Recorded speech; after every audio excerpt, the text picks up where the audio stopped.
Hello guys, சற்று முன் வந்த அண்மை தகவல் பார்த்தீங்கன்னா, தற்போது இங்கிலாந்து அணி இந்தியா பயணம் மேற்கொண்டு 5 போட்டிகள் கொண்ட டெஸ்ட் தொடரில் பங்கேற்க இருக்காங்க. இதற்கான முதல் போட்டி ஜனவரி 25ஆம் தேதி துவங்கும் நிலையில் தற்போது பார்த்தீங்கன்னா இங்கிலாந்து அணி துபாயில் பயிற்சி ஆட்டம் மேற்கொள்ள இருக்காங்க.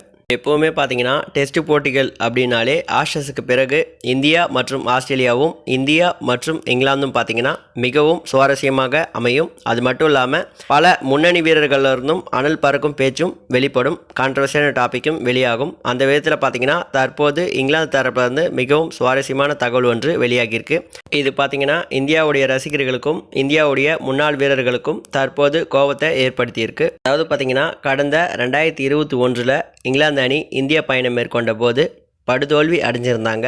இந்த போட்டியில் பார்த்தீங்கன்னா குறிப்பாக அகமதாபாத்தில் நடைபெற்ற டே நைட் போட்டியில் பார்த்தீங்கன்னா 1.5 நாட்களுக்குள்ளேயே கேம் முடிஞ்சது. இந்த போட்டியில் பார்த்தீங்கன்னா ஃபாஸ்ட் பவுலருக்கும் ஹெல்ப் இருந்துச்சு.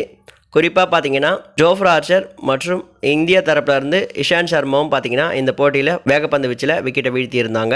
மேலும் இந்த போட்டியுடைய தோல்விக்கு பிறகு இங்கிலாந்து அணி தரப்பில் இருந்து இங்கிலாந்து வீரர்களும் முன்னாள் வீரர்களும் பார்த்தீங்கன்னா பிச்சோட கண்டிஷனே சரியில்லைன்னும் சுழல்பந்து வீச்சுக்கு சாதகமாக இந்திய அணி பிச்சை தயார் செஞ்சுருக்காங்கன்னும் இந்த பிச்சில் யாராலையுமே பேட்டிங் செய்ய முடியாதுன்னும் குறிப்பிட்டிருந்தாங்க.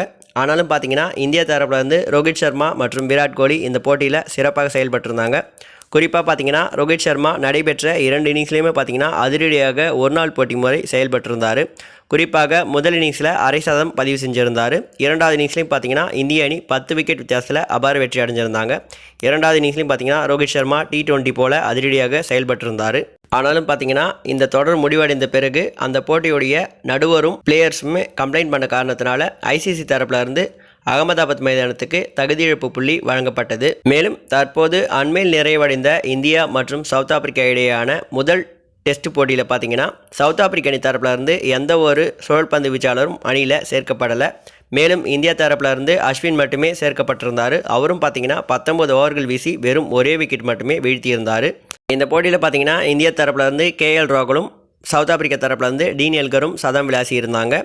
மேலும் இந்த போட்டியில் பார்த்தீங்கன்னா இந்தியா தரப்பில் இருந்து பிரசித் கிருஷ்ணா மற்றும் ஷர்துல் தாக்கூர் கிட்டத்தட்ட 5 ரன்கள் பர் ஓவருக்கு வீசியிருந்தாங்க. இதன் காரணமாகவே சவுத் ஆப்பிரிக்க அணி முதல் போட்டியில் வெற்றி அடைஞ்சிருந்தாங்க. மேலும் அந்த பிச்சு பார்த்தீங்கன்னா 2வது நாள் ஆட்டத்திலிருந்தே பந்து சீமாக ஆரம்பிச்சது. இதன் காரணமாக பார்த்தீங்கன்னா அணிவன் பவுன்சராக பிச்சு இருந்தது.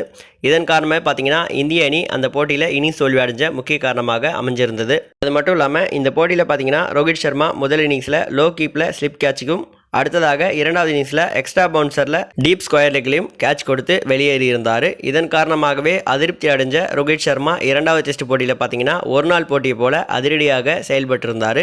மேலும் 2வது டெஸ்ட் போட்டி பார்த்தீங்கன்னா வரலாற்றிலேயே டெஸ்ட் போட்டிகளில் மிகவும் குறைந்தபட்ச ஓவர்களில் முடிவடைந்த டெஸ்ட் போட்டியாக வரலாற்றில் இந்த போட்டி இடம் பிடிச்சிருந்தது. அது மட்டும் இல்லாமல் இந்த போட்டியிலையும் பார்த்தீங்கன்னா எய்டன் மார்க்ரம் சதம் விளாசி இருந்தார். ஆனாலும் கிரிக்கெட் நிபுணர்களும் நடுவர்களும் பார்த்தீங்கன்னா பிச்சோட கண்டிஷன் கரெக்டாக இருக்கணும், எய்டன் மார்க்ரம் விளாசிய ரன்களையும் குறிப்பிட்டு பேசியிருந்தாங்க. மேலும் இந்திய அணியுடைய பேட்டிங் டெக்னிக் சரியில்லாத காரணத்தினால அதிக ரன்கள் குவிக்க முடியலன்னும் குறை சாட்டியிருந்தாங்க.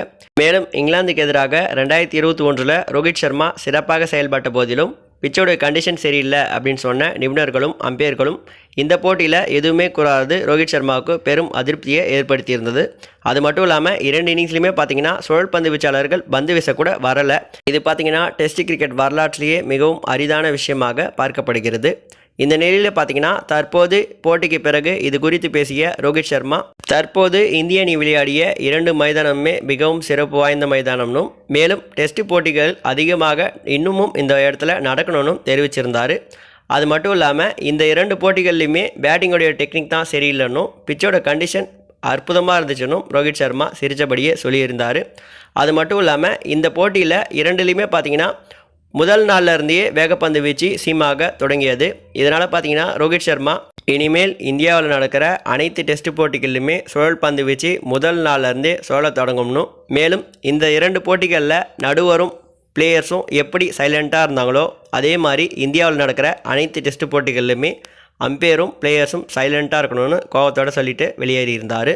இந்த நிலையில் பார்த்தீங்கன்னா தற்போது இங்கிலாந்து அணி செய்திருக்கிற ஒரு செயல் பார்த்தீங்கன்னா இந்திய ரசிகர்களையும் இந்தியாவுடைய கிரிக்கெட்டர்களையும் மிகவும் கோபப்படுத்தியிருக்கு. அதாவது பார்த்தீங்கன்னா தற்போது இங்கிலாந்து அணி இந்தியாவில் பயிற்சி எடுக்காமல் துபாயில் சென்று பயிற்சி எடுக்கிறாங்க. இது பார்த்தீங்கன்னா இங்கிலாந்து அணிக்கு மிகப்பெரிய பின்னடைவு. காரணம் பார்த்தீங்கன்னா இந்தியாவும் துபாயும் மிகவுமே வித்தியாசமான விக்கெட்டுகளை கொண்டவை. அது மட்டும் இல்லாமல் இதையும் பார்த்தீங்கன்னா இந்திய அணி கண்டுகொள்ளவில்லை. காரணம் பார்த்தீங்கன்னா பயிற்சி ஆட்டம் என்பது அவங்களுடைய தனிப்பட்ட விருப்பம். அதனால் அதில் நம்ம தலையிடக்கூடாதுன்னு இந்திய அணி நிர்வாகம் எதுவும் தெரிவிக்கலை. இந்த நிலையில் பார்த்தீங்கன்னா தற்போது இந்திய அணியுடைய செஃப் சமைக்கும் சமையலை நாங்கள் சாப்பிட மாட்டோம்னும், அதற்கு பதிலாக இங்கிலாந்துலேருந்தும் சமையல்காரர் ஒருவரை இங்கிலாந்து அணி கூட்டு வந்திருக்காங்க. இதற்கான காரணத்தையும் அவங்க தெரிவிச்சிருக்காங்க. அதாவது பார்த்திங்கன்னா இதற்கு முன்னதாக பாகிஸ்தானில் விளையாட போன போது அவர்களுக்கு சரியான உணவு அவங்க தரலையாம். இதன் காரணமாக பார்த்திங்கன்னா உடல்நலக் குறைவால் பாகிஸ்தானுடனான முதல் டெஸ்ட் போட்டிகளில் சிறப்பாக விளையாட முடியலையாம். இதனால் பார்த்திங்கன்னா தற்போது இந்தியாவிலையும் இதே ப்ராப்ளம் இருக்குன்னு தெரிவிச்சிருக்காங்க.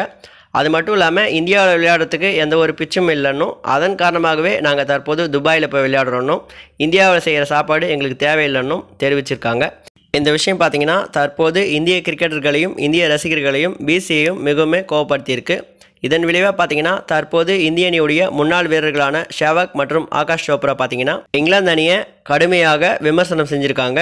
குறிப்பாக பார்த்தீங்கன்னா ஷேவாக், அதாவது ஐபிஎல் போட்டிகளில் பங்கு பெற இங்கிலாந்து வீரர்கள் அனைவரும் மறக்காமல் ஒரு சமையற்காரரை கொடியை கூட்டுவாங்கன்னு தெரிவிச்சிருக்காரு. மேலும் ஐபிஎல் போட்டிகளில் பணம் தராங்கன்ன உடனே பல்லை இழிச்சிட்டு வந்து விளையாடுறீங்க, அங்கே மட்டும் உங்களுடைய உடலுக்கு சாப்பாடு ஒத்துக்குதா, விளையாடுவதற்கு ஆடுகளும் சரியானதாக இருக்கா அப்படின்னு தெரிவிச்சிருக்காரு. இதற்கு பார்த்தீங்கன்னா தற்போது இங்கிலாந்து தரப்பில் இருந்து எந்த ஒரு பதிலும் அளிக்கப்படவில்லை. இதை பற்றி உங்களுடைய கருத்து என்ன அப்படின்றத மறக்காமல் கமெண்ட் பாக்ஸில் ஷேர் பண்ணுங்கள். மேலும் இந்த மாதிரி இன்ட்ரெஸ்டிங்கான நியூஸ் தெரிஞ்சு நினச்சிங்கன்னா மறக்காமல் நம்ம சேனல் சப்ஸ்கிரைப் பண்ணிக்கோங்க. தேங்க்யூ ஃபார் வாட்சிங்.